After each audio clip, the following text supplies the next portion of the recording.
چلتے ہیں اور اس سلسلے کی سب سے پہلی کڑی فضیلت الشیخ عابد حسین السلفی حفظہ اللہ ہے۔ آپ کا تعلق موتیہاری سسوا بہار سے ہے۔ ماشاءاللہ آپ جمعیت اہل حدیث کے ایک ہونہار طالب ہیں۔ آپ بہت ہی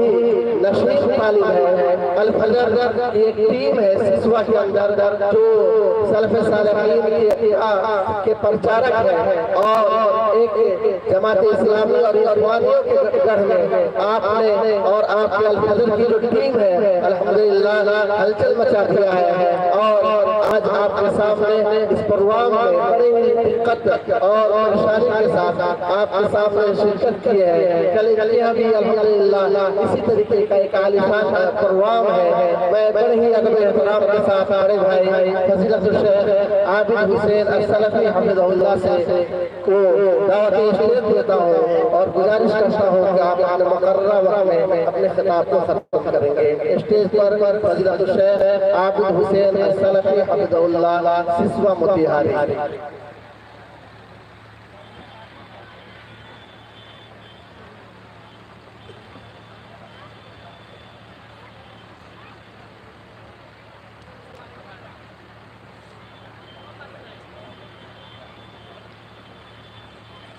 السلام علیکم ورحمۃ اللہ وبرکاتہ۔ الحمدللہ رب العالمین والصلاة والسلام علی سید المرسلین وعلی آلہ وصحبہ اجمعین، اما بعد۔ اعوذ باللہ من الشیطان الرجیم، بسم اللہ الرحمن الرحیم۔ يا أيها الذين آمنوا إنما الخمر والميسر والأنصاب والأزلام رجس من عمل الشيطان فاجتنبوه لعلكم تفلحون۔ محترم صدر ذی وقار، اسٹیج پر جلوہ افروز علماء اکرام، حاضرین جلسہ، پردہ نشی میری ماں اور بہنوں، اللہ تبارک و تعالیٰ کے شکریہ کے بعد یہاں کے نوجوان قابل مبارکباد ہیں کہ انہوں نے ایک بہترین دینی مجلس کا انعقاد کیا اور لوگوں کے دلوں میں ایمان کو تازہ کرنے کے لیے ایک بہترین جلسے کا انعقاد کیا۔ محترم حاضرین، مجھے جو عنوان دیا گیا ہے وہ جوا بازی اور سٹہ بازی کا اسلام میں کیا حیثیت ہے اور اس کے کیا تباہ کاریاں ہیں، اس کے متعلق ہمیں آپ کے سامنے گفتگو کر رہی ہیں۔ جیسا کہ ناظر جلسہ بھائی انصار الاسلام مدنی حفظہ اللہ تعالیٰ نے بتایا کہ ہمارے یہاں بھی کل پروگرام ہے اور آپ جانتے ہیں کہ پروگرام میں کتنی مصروفیت ہوتی ہے، پھر بھی آپ کی محبت ہمیں یہاں تک لے آئی۔ ہم اس پر اللہ تبارک و تعالیٰ کا شکریہ ادا کرتے ہیں۔ میرے اسلامی بھائیوں، اسلام دین فطرت ہے اور یہ ایک مکمل نظام حیات ہے۔ اسلام وہ دنیا کا واحد مذہب ہے جو ایک جانب جہاں بندے کو خالق سے ملانے کے لیے بندے کو خالق سے رابطہ بنانے کا حکم دیتا ہے، تو وہی دوسری جانب بندے کو بندے سے تعلقات استوار کرنے اور اس کے معاملات کو بہتر سے بہتر کرنے کا بھی حکم دیتا ہے۔ اسلام ایک جانب اللہ کی وحدانیت کی دعوت دیتا ہے، اللہ کی پرستش اور اللہ کی عبادت کا حکم دیتا ہے، تو دوسرے جانب اسلام یہ بھی بتاتا ہے کہ ہمیں سماج و معاشرے میں کیسے رہنا ہے اور ایک نیک معاشرہ اور ایک صالح معاشرہ کی تشکیل کیسے کرنی ہے۔ اس لیے اسلام نے اور نبی کریم صلی اللہ علیہ وسلم کی بعثت کے بعد اسلام نے ان تمام راستے کو بند کر دیا جو راستہ کسی بھی طرح سے سماج اور معاشرے کے لیے نقصان دہ تھا یا اس طریقے سے سماج و معاشرے کے اندر فساد و بگاڑ کا ذریعہ بن سکتا تھا۔ آپ زمانے جاہلیت کو دیکھیں، اسلام کی آمد سے قبل، نبی کریم صلی اللہ علیہ وسلم کی بعثت سے قبل زمانے جاہلیت کے جو حالات ہیں وہ پڑ جائیں، مکہ والوں کی کیا حالت تھی، جوا بازی، شراب نوشی، زناکاری، فحاشی، بدکلامی، خاندانی عصبیت، خون ریزی، قتل و غارت گری، یہاں تک کہ تمام گناہ ان کے اندر موجود تھی۔ لیکن اسلام جیسے ہی آیا اس نے یہ پیغام دیا کہ سنو، اسلام صرف اس لیے نہیں آیا ہے کہ تم ایک اللہ کی وحدانیت کا اقرار کرو، بلکہ اسلام اس لیے بھی آیا ہے کہ تم ایک انسان کی حیثیت سے جانو اور سماج و معاشرے کے اندر ایک بہتر انسان بن کر کے رہو۔ اس لیے اسلام نے ان تمام راستوں کو بند کر دیا جو راستہ سماج و معاشرے کے لیے خطرناک تھا۔ اسی راستے میں سے ایک راستہ قمار یعنی جوا بازی۔ اللہ تبارک و تعالیٰ قرآن کریم کے اندر فرماتا ہے، یا ایھا الذین آمنوا، اے ایمان والوں سے خطاب کیا ہے، انما الخمر والمیسر والانصاب والازلام رجس من عمل الشیطان فاجتنبوہ۔ اے ایمان والوں، شراب پینا، جوا بازی، فال نکالنا، اس طریقے سے یہ سارے کے سارے جو ہے کہ ناپاک عمل ہے، گندے عمل ہے، حرام چیزیں ہیں، ناپاک چیزیں ہیں اور شیطانی عمل ہے۔ فاجتنبوہ، امر کسے کا استعمال کر اللہ تبارک و تعالیٰ، یعنی ان سے بچو اور اس سے بچنا واجب۔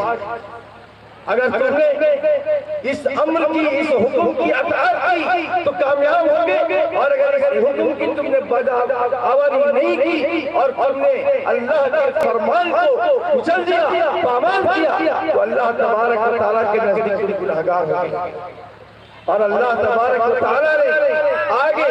اس کا نتیجہ بھی بتایا کہ اگر کوئی آدمی شراب نہیں پیے گا، جوا نہیں کھیلے گا، بدفعلی نہیں لے گا، تو لعلکم تفلحون، اس کا نتیجہ، اس کا ثمرہ، اس کا پھل یہ ہے کہ وہ کامیاب ہو جائے گا، تاکہ تم کامیاب ہو جاؤ۔ حافظ ذہبی بہت مشہور امام ہے، محدث ہے،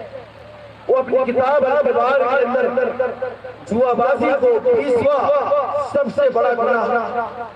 کے طور پر انہوں نے اس کو لکھا ہے، اور انہوں نے اس آیت کی تفسیر میں عبداللہ ابن عمر رضی اللہ تعالی عنہما کی عبداللہ ابن عمر رضی اللہ تعالیٰ عنہ کا قول نقل کیا ہے کہ المیسر جو اس آیت کے اندر لفظ آیا ہے اس سے مراد جوا بازی ہے، سٹہ بازی ہے۔ اور آگے وہ بیان کرتے ہیں کہ امام طبری اور حافظ ابن کثیر رحمہ اللہ نے اس آیت کی تفسیر میں حضرت عبداللہ ابن عباس رضی اللہ تعالی عنہما کا قول نقل کیا کہ المیسر سے مراد القمار ہے، یعنی جوا بازی ہے، اور حضرت عبداللہ ابن عباس فرماتے ہیں کہ یہ زمانے جاہلیت میں بہت عام تھا، لوگ جوا کھیلا کرتے تھے، لیکن اسلام آیا تو اس کو بند کر دیا گیا۔ اس کو بند کر دیا گیا۔ اللہ تبارک و تعالی آگے فرماتا ہے انما یرید الشیطان ان یوقع بینکم العداوۃ والبغضاء فی الخمر والمیسر۔ اللہ تبارک و تعالی نے ہمیں آگاہ کیا کہ دیکھو شیطان جو تمہارے خون کے اندر شامل ہے، رگوں میں دوڑتا ہے،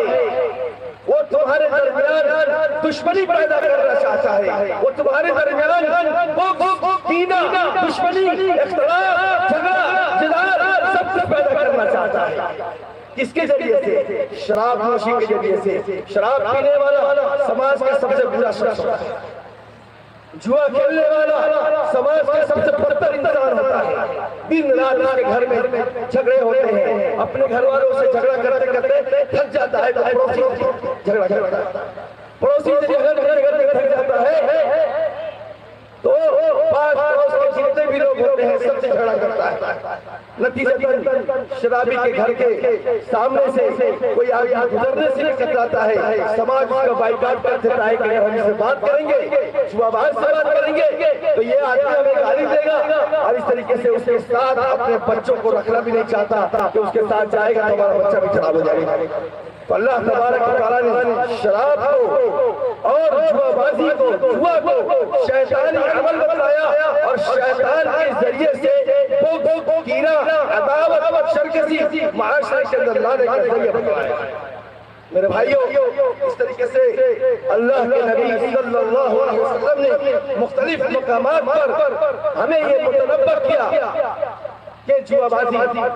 حرام ہے، اور اس کے ذریعے سے جو بھی جوا کھیلے گا وہ گویا کہ وہ ایک حرام عمل کر رہا ہے اور اللہ تبارک و تعالیٰ کے نزدیک ملعون ہے۔ کبیرہ گناہ کسے کہتے ہیں؟ کبیرہ گناہ تین طرح کے ہوتے ہیں، اس کو پہچانا کیسے جائے گا کہ کوئی کبیرہ گناہ کیسے ہے؟ پہلی چیز جس پر اللہ اور اس کے رسول نے لعنت کی، یعنی کوئی ایسا گناہ آدمی کر رہا ہے کہ جس کے قرآن میں یا حدیث میں یہ حکم آیا ہے کہ اللہ اور اس کے رسول کی لعنت ہے۔ جیسے لعن اللہ من لعن والدیہ، اللہ کی لعنت کو اپنے والدین کو ملامت کرتا ہے، اپنے والدین کے ساتھ جھگڑتا ہے۔ اس طریقے سے جس گناہ کے اوپر لعنت کا لفظ آ گیا تو علماء نے کہا کہ یہ پہلی کیٹیگری ہے، پہلا معیار ہے پہچاننے کا کبیرہ گناہ۔ دوسری پہچان جو یہ ہے کہ کبیرہ گناہ کو کیسے پہچانیں گے، اس کا دوسرا طریقہ یہ ہے کہ اس کے اوپر حد مقرر کیا جائے گا۔ جو آدمی کبیرہ گناہ کرے گا اس کے اوپر حد مقرر کیا۔ کبیرہ گناہ کی کئی شکلیں ہیں، ایک تو لعنت، دوسری شکل کبیرہ گناہ کی یہ ہے کہ آدمی جب اس کا مرتکب ہو جائے تو اس کے اوپر حد مقرر کیا جائے، جیسے شراب پینے والوں کے اوپر حد مقرر کیا جاتا ہے، زنا کرنے والے کے اوپر حد مقرر کیا جاتا ہے۔ اگر اسلامی حکومت ہے اور زنا کا مرتکب زنا میں پکڑا گیا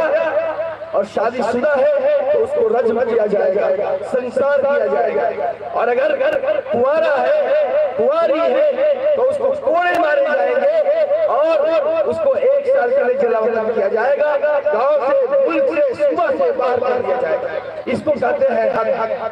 حد مقرر کیا جائے گا۔ اور کبیرہ گناہ کی تیسری شکل یہ ہے کہ جس کو کرنے پر جہنم کی وعید سنائی گئی ہے کہ ایسا سخت کرنے والا جہنمی ہے۔ جیسا کہ قرآن کریم کے اندر متعدد مقامات پر اللہ تعالیٰ نے شرک کے بارے میں کہا ہے کہ شرک کرنے والا کبھی بھی معافی کے لائق نہیں، الا یہ کہ وہ توبہ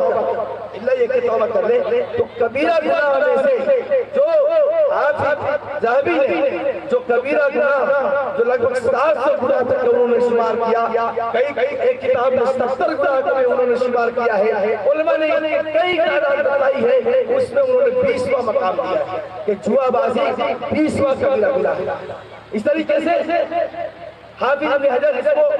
443 نمبر پر رکھتے ہیں کہ یہ 443 نمبر کا کبیرہ گناہ ہے۔ اللہ کے نبی صلی اللہ علیہ وسلم نے فرمایا، حضرت ابو ہریرہ رضی اللہ تعالیٰ عنہ راوی ہے، نبی کریم صلی اللہ علیہ وسلم نے فرمایا من حلف بغیر اللہ او من حلف باللہ، جو اللہ کے علاوہ کسی اور کی قسم کھائے، جیسے ہم اور آپ کھاتے ہیں، ماں باپ کی قسم کھا لیتے ہیں، بیوی کی محبت میں بیوی کی قسم کھا لیتے ہیں، بیوی جب جھگڑتی ہے لعنت علامت کرتی ہے کہ تمہاری قسم اب اس کے بعد یہ گناہ نہیں ہوگا۔ میرے بھائی، ایک تو گناہ کیا وہ تو پہلے کیا ہی، دوسرا گناہ ہم کرتے ہیں غیر اللہ کی قسم کھا کے، یہ شرک ہے۔ اللہ کے نبی صلی اللہ علیہ وسلم نے فرمایا کہ جو آدمی غیر اللہ کی قسم کھا لے نادانی میں، تو اس کو چاہیے کہ وہ لا الہ الا اللہ فوراً کہے کہ وہ گناہ کے لیے کفارہ ہو جائے۔ اور آگے کہا کہ جو کوئی کہے اپنے دوست سے، اپنے ساتھی سے، اپنے دوست سے کہے تعال آؤ جوا کھیلتے ہیں، صرف کہہ دے تو اس کا کفارہ یہ ہے کہ صدقہ کرے۔ صرف کہنے سے جوا بازی کھیلو، آؤ جوا کھیلتے ہیں، اتنا اگر کوئی کہہ دیا تب بھی اللہ تبارک اللہ کے رسول نے اس کا کفارہ بتایا کہ ایسے شخص کو صدقہ کرنا چاہیے۔ اب سوچیں کہ جو آدمی کھیلتا ہے اس کا انجام کیا؟ آج کل کے زمانے میں ہمارے معاشرے کے اندر لوڈو کی شکل میں، شطرنج کی شکل میں، اس طریقے سے ٹیبل کے اوپر اور بندیوں کی شکل میں، متعدد شکلوں میں، موبائل ایپ کی شکل میں ہو، کمپیوٹر ایپ کی شکل میں ہو، جوا بازی عام ہے۔ ہر بچہ ڈریم 11، کرکٹ 11، کون سی سٹہ بازی میں پیسہ لگا رہا ہے، اور جب بچہ جیت کر کے گھر پر آتا ہے تو یہی سماج اس کے والدین سماج میں پرچار کرتے ہیں کہ ہمارا بچہ اتنا روپیہ جیت کر کے آیا، جبکہ ان کو افسوس ہونا چاہیے تھا کہ ہمارا بچہ حرام مال لے کر ایک ایسا عمل کر کے آیا ہے جس عمل کے اوپر اللہ اور اس رسول نے لعنت بھیجی ہے، ایک ایسا عمل کر کے آیا ہے جس عمل کو اللہ اور رسول نے شیطان کا عمل قرار دیا ہے، ایسا عمل کر کے آیا ہے، اس عمل کے ذریعے سے پیسہ لے کر کے آیا ہے جس عمل کو اللہ تبارک و تعالیٰ نے سماج کا سب سے برا اور بدتر گناہوں میں سے گناہ بتایا ہے۔ اور آپ نے جیسے سنا اس سے پہلے کہ حرام مال دعاؤں کی قبولیت میں مانع ہے، ہم کہتے ہیں ہم ذلیل کیوں ہیں، ہمارے اوپر اللہ نے ذلت کیوں مسلط کر دی، عذاب کا شکار ہے، کیوں؟ اس لیے کہ ہم نے غیروں کے چلاوی کو اپنے سماج کے لیے دے دیا اور نیکی کرنے سے دور ہو گئے اور حلال رزق سے دور ہو کے حرام نہ کرے۔ اور جب حرام رزق میں اللہ تبارک و تعالیٰ جب کسی معاشرے کو پڑھتا ہوا دیکھتا ہے تو اللہ تبارک و تعالیٰ وہاں سے برکت کو اٹھا لیتا ہے، برکت کو چھین لیتا ہے، اور سماج و معاشرے کے وہ لوگ جو حرام کھاتے ہیں ان کے چہرے سے رونق کو غائب کر کے اور ان کو شیطان کی بدبودار چہرے کو مسلط کر دیتا ہے۔ میرے اسلامی بھائیوں، آپ دیکھے ہوں گے سماج و معاشرے کے اندر ایک جوا باز، ایک سٹہ باز، ایک شراب خور، شراب نوشی کرنے والا، اس کے چہرے کو دیکھیں، اس کے چہرے پر رونق نہیں ہوتی، اس کا چہرہ پر نور نہیں ہوتا، روشنی نہیں ہوتی، دیکھنے سے وہ بظاہر مسلمان نہیں لگتا، رات دن اپنے بیوی سے جھگڑتا ہے، رات دن اپنی ماں سے جھگڑتا ہے، بچے کو مارتا ہے، گھر میں جھگڑا کرتا ہے، کیوں؟ اس کو پیسے کی لالچ۔ ہم سب نے بچپن میں ایک کہانی پڑھی ہوگی، آپ سب کو یاد ہوگا، ایک بچہ بڑا اسکول جایا کرتا تھا، بچپن کے دنوں میں قلم دوات چوری کر کے لایا کرتا تھا، ماں کی محبت، ماں کی ممتا اسے روک دیتی تھی، وہ نہیں مارتی تھی، لیکن ایک دن جب وہ بڑا چور بن گیا، پیسے کما کر کے گھر میں لانے لگا، چوری کے ذریعے سے ڈکیتی کرنے لگا، ماں بڑی خوش ہوتی تھی کہ آج بچہ میرا بڑا پیسہ لایا، جیسے ہم اور آپ خوش ہوتے ہیں کہ آج ہمارا بچہ چلانا فلانے ایپ میں موبائل ایپ میں پیسہ لگا کر کے اتنا مال بنا کر کے لایا ہے، ویسے ہی وہ ماں بھی بہت خوش ہوتی تھی۔ ایک دن جب بچے کو پھانسی کی سزا ہوئی، بچے سے آخری خواہش پوچھی گئی تو کہا میرے ماں کو میرے قریب لاؤ، میں اپنی ماں سے بات کرنا چاہتا ہوں۔ جب ماں قریب آئی تو ماں کہ کان کو قریب کر کے اس نے کان میں کاٹ لیا، جیلے میں پوچھا کہ تم نے ایسا کیوں کیا؟ کہا کہ اگر یہ ماں بچپن میں مجھے پینسل جواب جب میں چوری کرتا تھا، چھوٹی چھوٹی چوریاں کیا کرتا تھا، اگر روک دیتی، لعنت کرتی، سرزنش کرتی، مارتی، پیٹتی، تو آج میں اتنا بڑا دکھائیت نہیں بنتا، چور نہیں بنتا۔ یہ ماں جو مجھے روز پیٹ تک کماتی تھی، میرے لائق پیسے سے گوشت، پکوان، حلوے سب بناتی تھی، لیکن کبھی اس نے نہیں کہا کہ بیٹا چوری کو چھوڑ دے۔ اور آج یہ حالت ہے کہ میں پھانسی پر چڑھا جا رہا ہوں، جبکہ اس کا حقدار تو یہ ماں ہے۔ میرے بھائیوں، یہ ہے اولاد کی تربیت اور جوا بازی۔ ہم اپنے بچے کو جوا بازی کے کھیل میں خود دھکیلتے ہیں۔ پہلے ہمارا بچہ چھوٹے موٹے شرائط کے ذریعے سے پیسے کماتا ہے، کھیل میں شرط لگاتا ہے، لوڈو کھیلتا ہے، ایپ پر پیسہ لگاتا ہے، ہمیں یہ عام فارم لگتا ہے۔ لیکن وہی جب بچہ بڑا ہو کے جب بڑے جوا میں بڑے جوئے کے اڈوں میں جب جاتا ہے، پیسے کو برباد کرتا ہے، ہم سماج و معاشرے میں اس کو رونے لگتے ہیں، گھومنے لگتے ہیں، روتے ہیں۔ لیکن ہمیں اس وقت ہوش نہیں آیا تھا جب ہم نے اس کو پہلا قدم جوا بازی کی طرف اٹھاتے ہوئے دیکھا، ہم اس کی سجدہ نہیں کرتے۔ اس طریقے سے اللہ کے نبی صلی اللہ علیہ وسلم نے فرمایا کہ وہ لوگ مثل الذی یلعب بالنرد ثم یقوم فیصلی، اے لوگوں وہ آدمی جو نرد کے یا اس طریقے سے لوڈو شطرنج کھیلتا ہے، وہ آدمی ایسا ہی ہے جیسے وہ کھیل کر کے اٹھا، نماز پڑھا تو اس نے وضو کس چیز سے کی؟ خون کے، خنزیر یعنی سور کے خون سے اس نے وضو۔ ہم یہ لوڈو جو کھیلتے ہیں، چاہے وہ پیسے سے کھیلے یا بنا پیسے سے، یہ بالاتفاق حرام ہے، بالاتفاق حرام ہے۔ کیونکہ اللہ کے نبی صلی اللہ علیہ وسلم نے ایسے لوگوں کو کہا کہ جس کسی نے بھی نرد کھیل لوڈو یا ایسے کھیل جو ٹیبل پر کھیلے جاتے ہیں، اس نے اگر کھیلا فقط عصى اللہ ورسولہ، اس نے اللہ اور رسول کی نافرمانی، اور جس پر اللہ اور رسول کی نافرمانی کی بات آ گئی تو گویا وہ کبیرہ گناہ۔ تو یہ جو لوڈو ہم کھیلتے ہیں، شطرنج کھیلتے ہیں، یہ سارے کے سارے جو کھیل ہیں یا موبائل میں جو ہم لوگ مختلف گیم کھیلتے ہیں، وہ سارا کا سارا کھیل حرام ہے۔ جوا بازی جوئے میں جانے کا ایک طریقہ ہے، اور جوا دونوں طرف سے ہوتا ہے، اور جوئے کو حرام کرنے کی حکمت انہوں نے یہی بتلایا کہ اس سے دونوں طرف سے نقصان کا پہلو ہے۔ نقصان یہ ہے کہ ایک آدمی نفع میں ہوتا ہے اور دوسرا آدمی نقصان میں جاتا ہے، اور دوسرا یہ ہے کہ سماج میں جو برائی ہے اس کے ذریعے سے سب سے زیادہ برائی آئی ہے۔ تیسری حکمت علماء اکرام نے یہ بتائی کہ اللہ تبارک و تعالیٰ نے جوا کو اس لیے حرام قرار دیا کہ جوا کھیلنے والا جوا کھیلنے کی وجہ سے اپنے گھر میں سماج اور معاشرے میں سب سے زیادہ جھگڑالو ہوتا ہے، جھگڑا کرتا ہے، پیسے کی جب لگ جاتی ہے، پیسہ نہیں ملتا تو پھر وہ بیوی سے مار کرتا ہے، جھگڑا کرتا ہے۔ اس لیے میرے بھائیوں،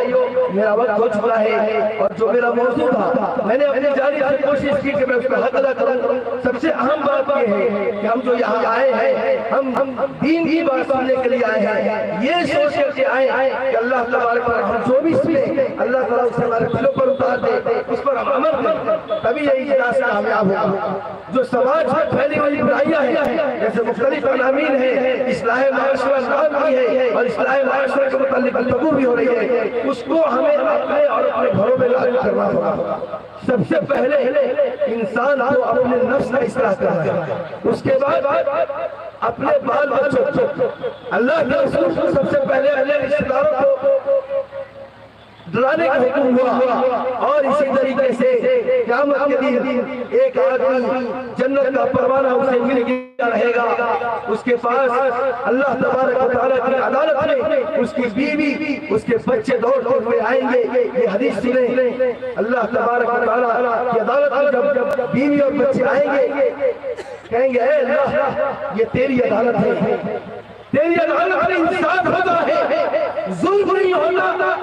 یہ کیسی عدالت ہے، یہ کیسا انصاف ہے کہ یہ میرا خاوند، یہ میرا باپ، یہ میرا شخص دنیا کے اندر ہر خوشی دیتا تھا، سونے کا زیورات لا کر دیتا تھا، موبائل بڑے بڑے موبائل دیا کرتا تھا لیکن کبھی نماز پڑھنے کی ترغیب نہیں کیا. بیٹے کو سوتا ہوا اے اللہ یہ چوپ چاپ مسجد چلا جاتا تھا, ہمیں نماز پڑھنے کے لیے بولتا تھا, یہ نیک تھا لیکن ہمیں نیکی کا حکم نہیں دیا, ہم جوا کھیلتے رہے, ہمیں کبھی نہیں کہا کہ جوا مت کرو. اے اللہ یہ تیرا انصاف نہیں, یہ کیسا انصاف, یہ جنت میں جائے گا